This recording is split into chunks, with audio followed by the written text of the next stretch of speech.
సమాచార హక్కు చట్టం 2005 పైన ఉచిత శిక్షణ తరగతులు రాష్ట్ర డైరెక్టర్ సలీం. సమాచార హక్కు చట్టం 2005 పైన ఉచిత శిక్షణ తరగతులు నిర్వహిస్తున్నామని కామారెడ్డి జిల్లా ప్రధాన కార్యదర్శి ఎంవి భాస్కర్ పత్రికాముఖంగా తెలియజేశారు.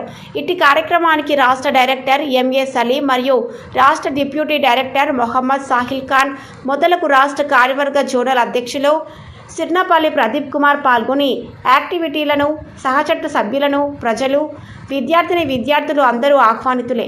ఇట్టి ఉచిత శిక్షణ తరగతులను కామారెడ్డి పట్టణంలోని ప్రభుత్వ జూనియర్ కళాశాలలో తేదీ 18/5/2024 నాడు ఉదయం 9:30 నిర్వహిస్తున్నామని అన్నారు. కావున ప్రజలు ఇట్టి అవకాశాన్ని సద్వినియోగం చేసుకోవాలని, చట్టాలపైన అవగాహన పెంచుకోవాలని అన్నారు.